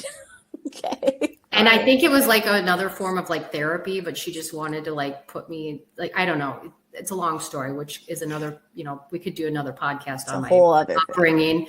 But anyway, so my mom took me to this psychic, and this psychic told her that I was an indigo child. Okay. Now I have resented that my entire life because of basically what I just told you guys. Like, I am not into these messages from God, like the spiritual side of things. Like, I find it to be very strange. And so the fact that like my mom told me my whole life, like, you're an indigo child, like you have these special gifts. it really is bizarre. And it kind of ties into this like star child thing. Seeds? Or the star seeds. Yeah. And then to come to find out, I did research on the star seed phenomenon. And a lot of it comes from parents who suffer from narcissism and mental illness, because they can't handle like the bad behavior or neglect that they've caused for their child. So they go on to tell their child that they are special. It's insane. Like, if you have time, go look that up. It's like crazy. I'm actually doing my next research video is on the starseed thing and like where it comes from, and then all the doctors that counter it and say, no, this is like a narcissistic parent trait. That, oh my God, I love this. Yeah. So I'm actually writing it right now. I can't wait to publish it. But my next video is all about the starseed phenomenon and how it ties into narcissism and mental illness, really. That's fascinating. And my mom is a narcissist, so it makes sense for me. So yeah, it's crazy, but there's a lot going on with that too. And I've just really resented the whole starseed situation, because like you said, you can't prove it. There's no tangible proof. I'm like a research based factual person. Everything is based on fact or something you can prove tangible, or at least from a book. I mean, give me something. Like the whole like you can't prove it. It drives me insane. I'm like, I just can't get on that bandwagon at all. Yeah, that's interesting. The whole starseed thing, I'm excited to listen to whatever you put out about it. I think I mentioned it once on another episode. I don't remember which one, but I said something like, I got caught up in that a little bit. I was like curious about it. And I'm like, maybe I'm a starseed. And I've heard of like the indigo children, rainbow children, crystal children, the like 3 waves. Yeah, the 3 waves of volunteers. From Dolores Cannon, I think is the one. Anyways, it's interesting because you do kind of see that as like a pattern. Yeah.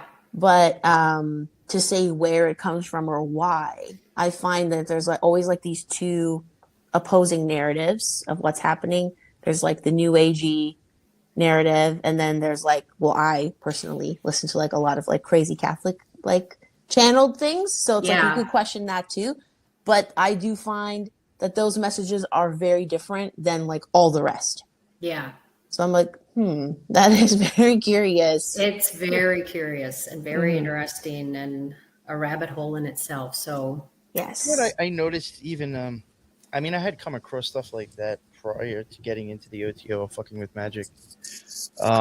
I mean, I would even say a little bit even with like David Wilcox is a little bit like starting to get out. For sure. Oh yeah. And I already knew that guy, I mean, just knowing the stuff he was involved with, Ra's Law of One, I mean, you know, idea he's fucking out there. But, yeah. I had noticed that a little bit prior to getting into magic, and then when I got into magic, just from the lodge that I went to, and also just from being on the internet or being in groups or just, you know, talking to other witches and people that are into that type of stuff, I had noticed, just my opinion, you do get it's kind of like a hotbed of mental health when it comes to that. Because in magic, I think when you start getting into magic or witchcraft, you can be very delusional. And you can actually truly believe that you're actually doing something and you're not. You know what I'm saying? Like, kind of, unfortunately, if you're a very delusional person and off already, that is something you can really gravitate towards to just keep going with creating this fake fucking world that you're in.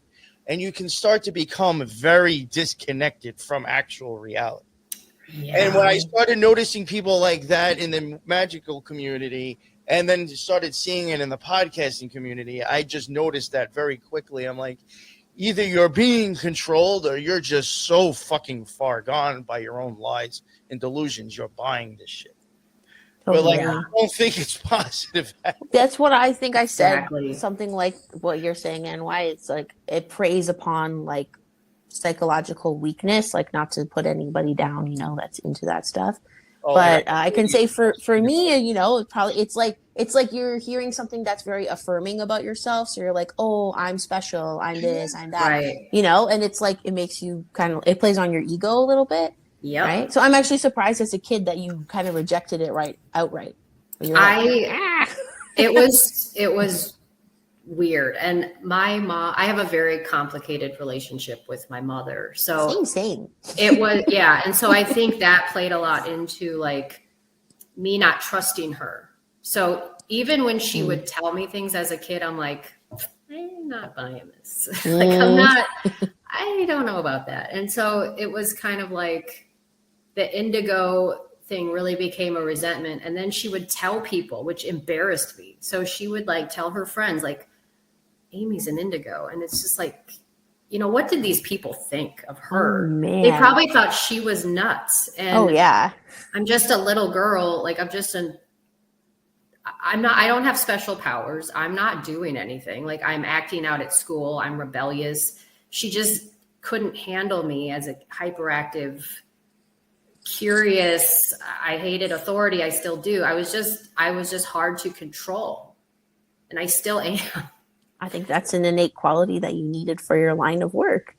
Yeah. And I think being called an indigo and being made special is so bad for kids. Like, you shouldn't do that. I'm shocked that she did that. I'm shocked. That's what I had noticed myself too. And I was like, you know what? When I started noticing those types of whatever, I'm not knocking the people or shows or YouTube channels, whoever that, you know, are into that stuff. They believe it. Besides that, I was just like, yo, I'm like, you really don't sound any different than the people on the left that we see on TV buying into crazy bullshit. I'm like, Yeah. I don't know. I caught on to like a lot of the same characteristics and believing in just crazy shit and making yourself special over it. Yeah. It was glaring in the beginning of 2020 with every social justice warrior.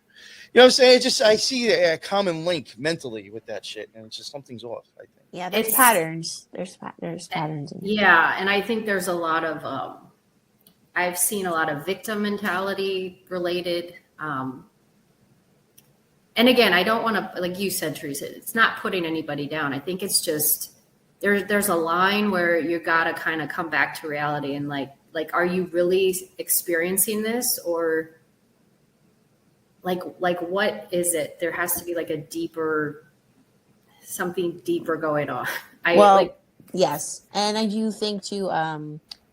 We're saying, about the idea of the Antichrist or whatever coming through as like an AI. Now, I do think there's certain diets being promoted, medical therapies, sharp things being promoted. Yeah. That makes the human mind more susceptible to suggestion from entities. I mean, that's another thing I love like bringing up if I have a chance. If I have had, and I am cool with a few hardcore vegans, even though they have a conspiracy show. But like, I love bringing up the fact, like, the OTO or any magical community and plenty of serious rituals that you would do all suggest to be vegan. There's something up with that. Yeah. So, you're going on tooting about being a fucking vegan, but I mean, there's also shit to do with that when it comes down to magic and occultism. It makes so much sense. And the whole idea of not eating meat is to make your body and your energetic field lighter, to ascend. Again, this ties back into Q with the whole 5D ascension. Or possibly being controlled. Well, ascend to what, though? Yeah. Well, okay, so I just watched the first episode. There's a Nexium documentary. It's like The Vow. I love it. I just watched the first episode last night. So good. Yeah, and I was like, this dude was starving these women. He was branding that. Like, okay, first of all, like you just said, starving them and depriving them of sleep. Those two things, mind control 101. When you're not eating like protein and you're living on beans or whatever you're eating, like, you need that protein, you need that energy, like you just become a zombie. And that's what they described these women as. They were walking zombies, and they were being mind controlled to the point that they would have sex with him on demand. I mean, imagine living like that. Like, you're just living for this cult leader. It's fucked. It is. It's crazy. And this even goes back to what I'm going to bring up now. This even goes back to why I had asked before if you thought DARPA and NASA had any connection. Because me and Lux covered the Finders cult, and like with those kids that were found in that van, they were only fed like raw fruits and vegetables, and like as a reward. So already they were kind of a vegan, and we did actually end up finding connections between them and huge connections between NASA. Wow. The people involved with the fucking Finders cult all had mad family members that either were there at the beginning of NASA or somebody high up there. So now, like, I'm starting to look at, like, could even cults itself be associated with NASA? Which is why I asked, is DARPA, you think if there's any connections with DARPA? Because you get a lot of cult like-minded people following podcasts that might be associated with that. Yeah, absolutely. Totally. Like, is this all connected somehow through magic, which is what I think NASA's really about. And I think DARPA's about. That's why I was wondering, is there a connection? There is, for sure. That's interesting. And remember NY when we had that show with Roberta Glass, and I was like, yo, I think there's a connection between Nexium and the Waldorf school, like the school for children. And then if you look up the origins of Waldorf school, it started by Rudolf Steiner. Oh my God. So that's like my next, like, when I have time. Wow. It's been like a rabbit hole for a while. It's been an idea in the back of my mind. I really want to research it because I think that there is like deep-seated connections there. Yeah. Oh, Steiner. He fooled a lot of people. Yeah. Wow. Yeah. But again, Wow. it goes back to like, ties into diet and promotion of certain behaviors, and it's wild. Yeah. Yeah. And Yeah, some people mind probably control. don't even realize a lot of people, like even Himmler himself, I forgot him and a few other people, they were like practically like hippies. And I think they were into like, one was like a botanist or something before they became part of the Nazi party. So, I mean, in a way, you had hippies already coming in charge, and Yeah. It's crazy. Oh my gosh. I know. It's wild. Very weird. It is. Weird. So, Amy, because you're such a good researcher, for those of us listening, do you have any like research tips for people? Like, oh my gosh. what's like your best research tips? I'm wondering that. Yeah. So oh my gosh. So when I research, I have books. I read a lot of books.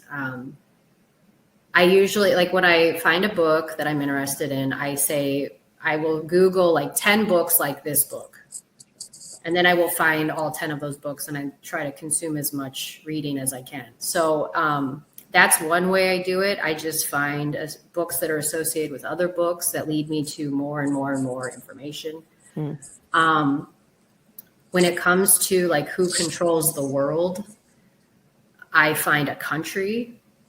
I figure out who's the leader of that country. And then I figure out who he's related to. And then it sends me to Hollywood. And it just all connects.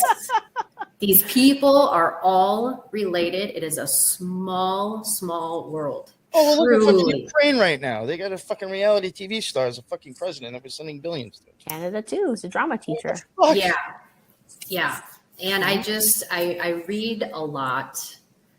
I mean, you can look at us the last few years. We technically had a TV star who had a reality TV show as our president. We were actually no fucking different. Oh, that is so mind-blowing to me that he was the president of the United States. I'm like, so as an outsider to your country, that's like peak Americana. It's peak. America is like the master of entertainment, of distraction, of like excess. And then to have like Trump as your president, I'm like, he's the most American president of all time. 100%. And the funniest, like I will say, he is the best troll. He's the funniest. I still think he's hilarious. He knows exactly what he's doing. Totally. They just for the entertainment. Oh, it's so funny. Yeah. He's so funny. I think that they'll probably reinstall him as president just to bring him back for the media factor. Yeah. Because I think Biden is such a boring nonsense. It's ridiculous. Yeah. I hadn't even seen somebody even cover something like that about Trump. They said you have no idea, just him being president, how much money he actually brought into they loved it. The media. Oh, they said that guy actually made the media more rich because of people wanting to watch him. Yeah. Absolutely. Like even the media that people shit about, he made them fucking money just being president. Yeah. Like CNN is such a joke. And dying without Trump. He did wonders for them. I mean, that's when shit is fucked up. When CNN and, think about like PBS, CBS, TBS, they all have BS in them. All of them. Like, there's no coincidence. All of them. God, I never thought of that before. All of them. And they're all run by the same Pilgrim Society elite fucks of Britain. I mean, they're all of them. All of them. BS, Babylon system. BS. That was another actually connection real quick, and I'll just throw this in. It'll be early if anybody's listening. With the Finders Cult, in the last episode, I even found connections of it going back to the royal family. People yeah. Not surprising. I was like NASA and the royal family. Oh, yeah. Yeah, the royals are... Yeah, there was one of the people that were like one of the family members was like in the royal arts something or whatever. Mm-hmm. And when you go look at that, it was fucking created by, and Queen Elizabeth and fucking...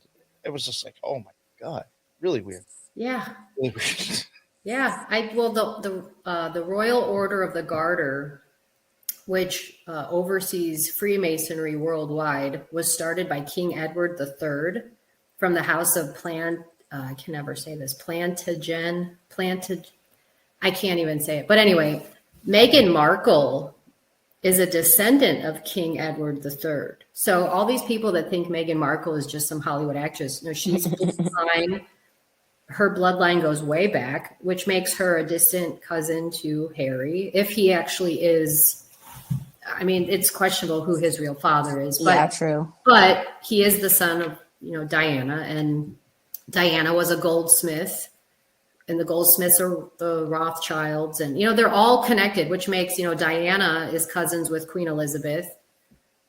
Kate Middleton, her mother was a goldsmith, Rothschild, so she's cousins with Prince William, who her husband is. So they're all. I mean, it's literally just this long line of interbreeding, and they've been doing it since the Habsburg Empire. So, I mean, what can you say? They run everything. They control it all. They control the resources, and you can trace them back to everything. It's so funny. I was doing a thing. I can't remember which family it was. I don't know if it was transitioning out of Windsor, going into Windsor. But like I was doing episodes on just like trying to like decode the number 17. And I started like looking up just like dates and random stuff that might have happened on the 17th. And there's even like one of those days that I think will be in the next one that I'm putting out. One of the dates, it happened on the 17th, where like it was a king. I think it might have been, I forgot the king's name. But because of the fact of Germany having a bad rap at some point, he literally changed his fucking last name just to make it look better and appease the people of the country. So now you have motherfuckers changing names, like just for the look. To be not saying you changed who you are, it's just to look better publicly.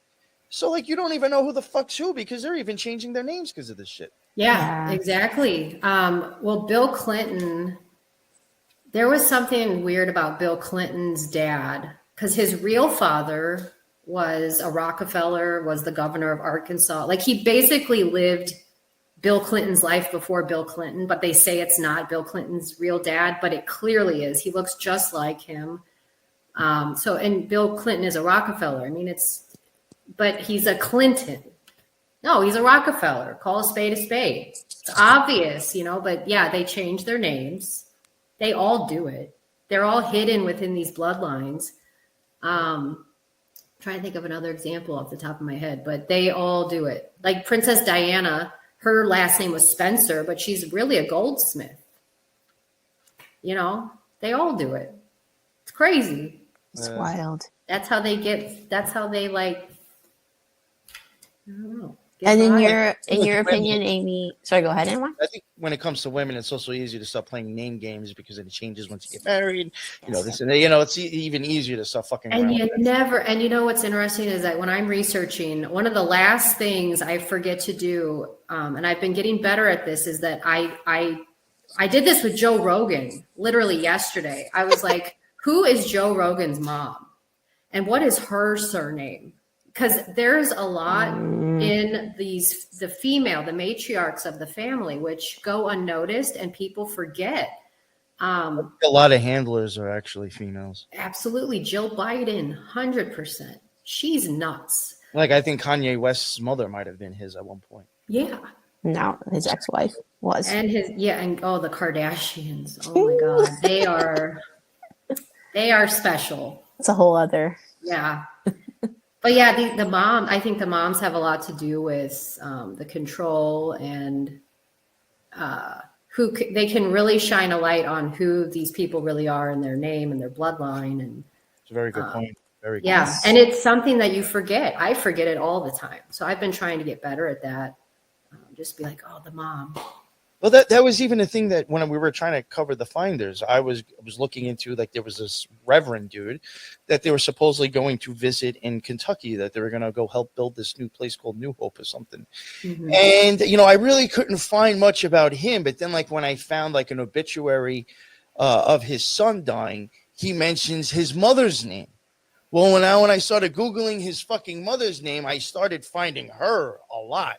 Mentioned with him, but for some reason I couldn't find him But when I checked her name, now you find her in all these religious publications.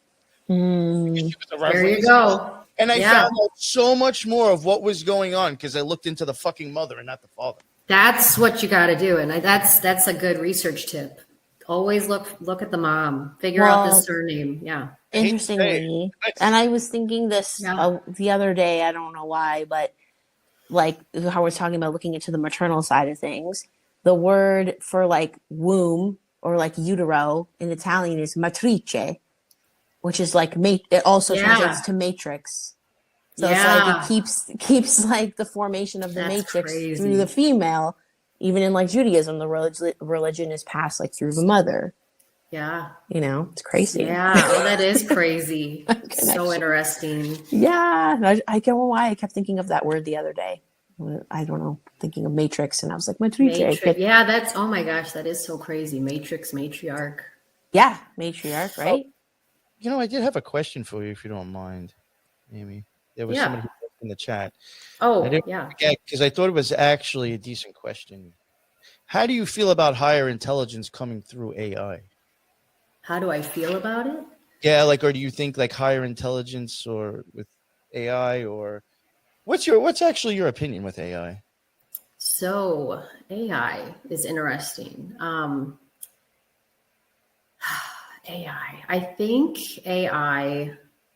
I think it goes a lot deeper, and I think it's a lot more demonic than you might think of looking at it. Just like, just looking at artificial intelligence. I don't think most people would connect the words demonic with it. Elon Musk has actually connected the word demonic with it. He had? Yeah, he said you're summoning a demon. He said AI is like when you have the magician standing in the pentagram with a cup of water and a wand in one hand, thinking he's controlling a demon, but the demon's controlling him. He said that? He said that, yeah. Almost verbatim to what he has said, but then yet he's Mr. AI. Then so let's invest all our money in it. He's telling you the truth. He's telling you the truth. And people just go along with worshiping him. He literally said, yeah. Oh my God. He said at the end of that That's how they get away with it. Scenario that he gave about the pentagram and whatever. And then he said AI is summoning the demon. But let me invest in it. Okay. Wow. Well, that's insane. But that's what I think it is. I think it all goes down to electricity too, as in a sense. Yeah. It's just kind of like what you're saying about the supercomputer. That's just a machine filled up with electricity. I know as crazy as it sounds, but I think when you even get down to electricity, that's magic in a sense. So, and it's a double-edged sword, you know. So going off that, there is this invention called the chronovisor. Okay, now this thing allegedly it's like through the looking glass. Like it tells you, it can show you images of like the past, present, and future. And I feel like in some way, the way that they want AI to go is to be able to do that. Like they want to be able to predict events. They want to see the past. I think that's like the ultimate goal. Now, this allegedly already exists and has existed since the 1920s or 30s. And it allegedly resides at the Vatican. It's called the chronovisor, I think. It was created by a Jesuit priest, and he recruited like 10 scientists allegedly to create this time travel machine, basically. Now, the Vatican says that anybody that's caught using it will be excommunicated from the church because of its demonic capabilities. Yeah. So I think this really does tie into, if that's true. We don't know if that's true. That's just what has been written about it. That's what whistleblowers have said. But anyway, if that is true, then I think it definitely ties into artificial intelligence and how they can use demonology really to run it and to access things that, like, it's kind of like again, going back to the spiritual community, like the Akashic records, like, how do you meditate to tap into the Akashic records to see the past, present, and future? To me, that's crazy. To me, that's tied into the whole demonic thing again. The same themes, they keep popping up. So same themes. I mean, I don't know. And again, not to bash the people that claim to read the Akashic records. I don't know anything about it. I've never done it. It just all seems very connected in that way. But I would say with artificial intelligence, I think there are some things that should just be left alone. Yeah. Just because we That's can. one of them. Just because we can doesn't mean we should. Exactly. Right. Yeah. And then Amy, what things are you working on like for the future? You said you have a couple books that you're like starting to research. I have a lot of ideas for books. I've been doing a ton of research about the Roman Empire and the connection, like with Latin words and what they mean, and the lexicon of how there's so many Latin words that mean stuff in our English language. Like, for example, the word Roman. They all come from the island of Rhodes, all the technology. I don't know. It's just all this stuff is so interesting to me, and it just really connects our past to the present. So I really would love to write a book about the Roman Empire and how it connects to modern day, and how the architecture, like there's domes, and the Caprarola center of Italy is now looks like the Pentagon, and it's like there's so many connections between Rome and the United States and all over the world, really, like the Twin Towers and the obelisks, that go back to Mesopotamia. I mean, there's just so much you could cover with that. The starseed stuff's really interesting to me, and the psychology behind that. The Washington Monument is like smack in between a Vesica Pisces. There you go. There you go. I mean, the guy that designed Washington, D.C. was a Jesuit named John Carroll. And he was high. Well, I think it's interesting that he was a Jesuit, for one, and he designed Washington, D.C. And his family came from the city of, when they first came to Washington, D.C., they named it Pope. And then they named it Rome. So Washington, D.C.'s first actual official name was Rome. And then they changed it. And it's based on, yeah. And he was a Jesuit from, I think, Rome. Interesting. That designed it, yeah. So it's crazy. Like, that's the whole Roman thing. It just blows my mind. But yeah, I don't know. Ideas come to me all the time, and I get distracted sometimes. So it's hard for me to stay on track, because you know how rabbit holes can take you so many directions. And then you're like, but really just the ancient Rome, the bloodlines, that's really what I love to read about and learn. So interesting. Yeah. It's interesting that you mentioned Carol just now. It could just be a totally coincidence, have no connection. But like, again, going back to a cult, when me and Lux even covered the Fellowship of Friends, that's like a cult over in California that makes their own wine and has like a fuck ton of people working in Google in the same division. So that's a worrisome thing, that you have one whole division, basically all cult members in Google. Besides that, I was starting to make connections between them and like people's names that are associated with the cult, because there is businesses. So there is names that people have to register. So I started like looking and making connections and seeing that there was people connected to something called the Lewis Carroll School. Now, I understand Lewis Carroll, I think, was the person who did, might have been Alice in Wonderland, or wrote something, but I'm wondering, is there a connection with that last name Carroll that I don't like? You know what I'm saying? So now I'm like, fuck, was that a rabbit hole? Because I didn't go down it because I couldn't find much on it. And I'm like, it's a whole other rabbit hole. But I'm wondering, like, if I would have put the time into it, could I have gotten to this other Carroll person? Well, the Carroll family is very prominent in the history of the United States. A lot of Jesuits named Carroll. I believe Georgetown University in Washington, D.C. was started by the Carroll family. And the Georgetown University is where we get all of our puppet leaders, like the majority of them. Like I don't have it in front of me, but there is like an endless list of people that graduated from Jesuit Georgetown that are on the world stage today, including. Wasn't Trump, didn't some of Trump's kids go there? They all went to Georgetown, Wharton and Georgetown, all of them, no exceptions. Joe Biden, Jesuit educated. Hunter Biden was a Jesuit volunteer after college. Both their kids, I think, ended up in the same college at some point. It's like, come on. All of them. You know. All of them. Every CIA director was either Skull and Bones or Jesuit educated. The director of NASA, the IRS, Stanley Morgan, Wells Fargo, Goldman Sachs, all of them. Every major corporation, think tank, university, you name it, they are Jesuit educated. This is not a coincidence. Not a coincidence. And most of them went to Georgetown. Even Mike Madigan, who ran the Chicago Mafia for 40 years, went to Georgetown Jesuit. I mean, and this is modern. This is like, he just got indicted.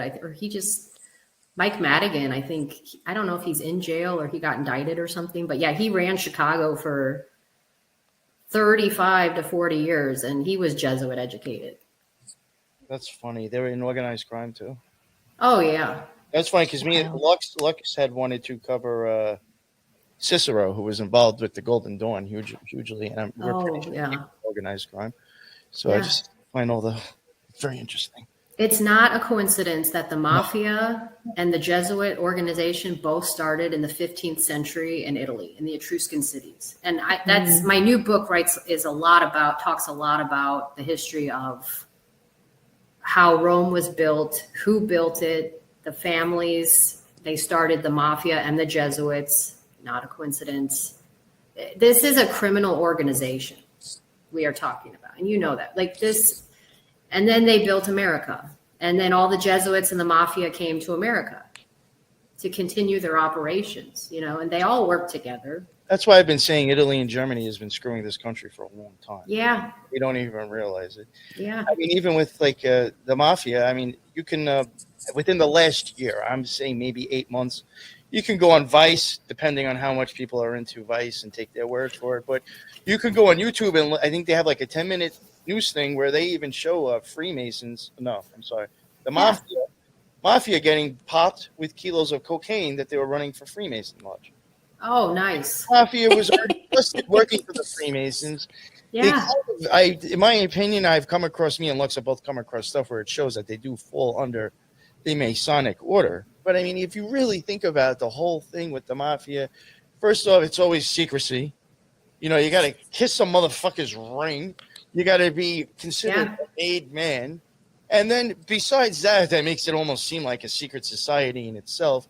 We're going to do whatever we do here to make money, and then we're going to pay ourselves, and then we're going to send it over to Italy. Yeah. But if Al-Qaeda did that, all these motherfuckers would be up on a wall, and they'd be fucking shot live on TV. But when Italy does it, it's quite okay. You can rape and pillage and then go send the money over to fucking another country. That's all right. You from the Middle East? No, you can't do that. You can't do that from the Middle East. But instead, let's make a epic cinematic classic about it. Godfather. Yeah, you mean Joe Pesci.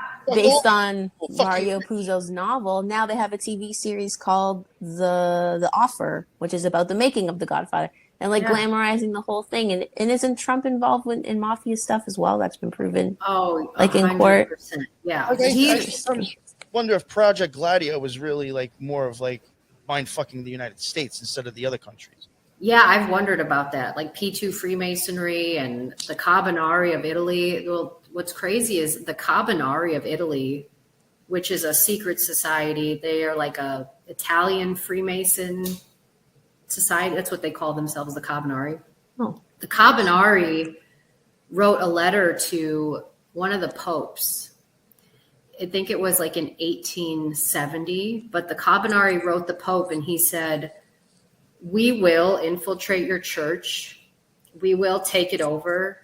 And that letter called the Alta Vendita. That was literally the mark of when the Catholic Church was infiltrated by the Carbonari, the Italian Freemasonry, and they threatened them. And what is also interesting is that Joseph Goebbels, who was the Nazi propagandist under Hitler, Jesuit educated, and was responsible for starting the pedophiles and the Catholic priest rumors. At first, they were just rumors. And then what happened was they started infiltrating these churches with these pedophiles through this tax money. Make it real. Fuck. Wow. So what the Nazis did was the Nazis found these pedophiles and said, "Look, you can join these churches. You can have access to these kids. you can do this. This was under the Nazis. So when Kanye West is going around saying like he loves Nazis, like fuck him, fuck the Nazis, fuck all these people.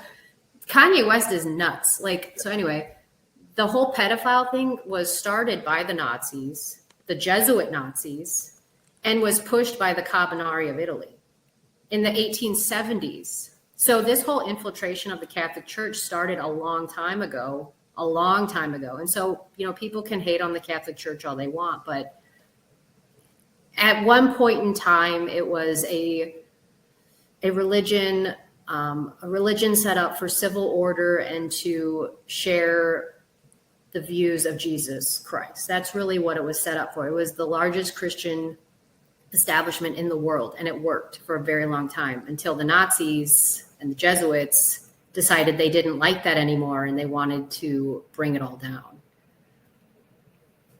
Yeah, that's really interesting to me because I remember I mentioned it like on an episode that NY and I did a long time ago.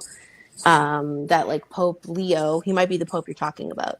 Yeah. Pope Leo the 13th had a vision in like 1884, which is exactly 33 years before the miracle at Fatima, the miracle of the sun. It's interesting, yeah. Yeah, and he had a vision of Satan talking at the throne of God, saying like, I'm going to infiltrate your church and bring it down. And God was like, well, how long do you need? And he told him about 100 years. So that would bring us to 1984, which we're around there. It's not that far off the mark. And God said he would allow it. He would allow him to try. Yeah. And he goes, okay, test them. So very interesting, the timing that aligns with that, right? That's so interesting. The timing that you even brought up Pope Leo was mind-blowing, because yesterday I was making stuff for a new series for the 17. Pope Leo II, not the same one you're talking about, did become the Pope on August 17th. Oh, look at that. That's interesting. Yeah. Yeah, there's a couple of popes with 17 either getting the papacy or dying, and Russian emperors dying on some. Yeah, there's just weird dates that I was going to start putting out that go along with the number 17. I literally just looked at that today. Yeah. Very interesting indeed. It's crazy. Yeah, that whole rabbit hole about like infiltration of churches, and very, very interesting. That's another, we should do another talk just on that. I mean, you could talk for hours about that. It's so fascinating and so much there, but absolutely. Yeah. Well, I guess we're kind of approaching like the 2-hour mark. So yeah, I can't believe we've been your whole day. We talked forever. Well, I thought it was like an hour and a half the most. I know. No, I can't believe it's been 2 hours. I know. I could talk to you guys for hours. Yeah, that was quick and that was fun though. Yeah. Yeah. We'll have to have you on again, to talk about some of the other major themes that we touched on, or like whenever you have like some research burning and you want to share it, we'd love to have you. I have so much. So anytime. Definitely. Awesome. Definitely. We're going to hold you to that too. In a couple of weeks, I'm going to ask you, so what do you want to talk about? Yeah, we'll just be like, we haven't had Amy in a while. Let's just go see what she has to say. Find me. Thank you so much. That was really a great episode. And this was probably the biggest turnout in people watching the lives ever. Really? Oh, yeah. I don't have the live up, so I don't know. Yeah, at one point there was like 23 people. That was awesome. I had that when I had like 1,000 subs before I got canceled. Yeah, I would get numbers like those. So for her, nice. Yeah, no, for me, it's a lot. And I think some of them said that they were here for you. So from you sharing it, which is really nice. That's cool. That's awesome. Yeah. So do you want to tell everyone where they can find like your research videos now? Because I think you've moved it a couple times. Yeah. Your books and how they can connect with you. I've been all over the place. Right now I am on Brighteon and Rumble. My channel is called Amy's Research. And I just got back on Twitter, Amy's Research. My Instagram, it's private. Amy Lives Outdoors. I just post like my nature pictures, share some research and my stories every once in a while. It's kind of boring. So the stories are crazy. Thank you. My books are on Amazon, independently published. So my writing name is Amy Hunter. That's my name. So you can find me by typing in the full title of my books. And that is where you can find me. Awesome. Thank you so much for coming on, Amy. Yeah, thank you guys. Yeah, it was awesome. We'll do it again. Yeah, Sure. and thank you, NY, for hosting with me. Oh, of course. This is like one of the most, you've talked the most, I think. Sometimes he doesn't talk all that much. And I'm like, is he having fun? I don't know. No, That's awesome. You know what? Some of the guests you have on, I've literally never spoken to until then. True, that's true. I've been talking to Amy on and off for a while now, so this was Absolutely. like, yeah, no, that's awesome. Yeah, so for me, I was like, oh, this is like almost doing my show, really. So, Totally. yeah. Exactly. Thank you. Thank you. And thank you to everyone who hung out in the chat, whether, was your first time or you come all the time. Thank you so much. Yeah. And yeah, be sure to check out Amy's books because I have Sinner Key and I'm like partway through. It's really great. And I bought like 4 copies for Christmas. I'm like, everyone is getting this. Nice. Oh, thank you so much. That's awesome. Learn all the family. Yeah, my brother, my parents. I'm like, it's time. You're ready. It's a crazy book. People say it's very dark. It's the darkest book they've ever read. But I'm like, that's our world. Exactly. Crazy world. Amazing. Please keep doing what you're doing. And it was a pleasure, hanging out with you. And yeah, real quick, if you don't mind me to add, because there might be new listeners, I do have my own stuff. Yes, sorry. And I do have, the links are in the bottom. The NY Patriot Show and the Occult Rejects. But I also do want to push that we do have a thing called the Element server. That is like, it's better than Discord. It's like basically no censorship. We haven't had a problem. Discord, we got banned, I don't know how many fucking times. We have the Element server, plenty of other shows and podcasts, and there's a fuck ton of channels, a fuck ton of people in there just dropping research. It's a really cool place. Check that out. You might like it. And it's web-based. You don't have to download another app. So check out the notes in the bottom for my stuff in the Element server. Yes. Please check out NY's other shows. And the Occult Rejects as well. You guys do an awesome job breaking down stuff every week. Yeah. So thank you, everyone. And I guess we'll see you in the next one. Yes. Later.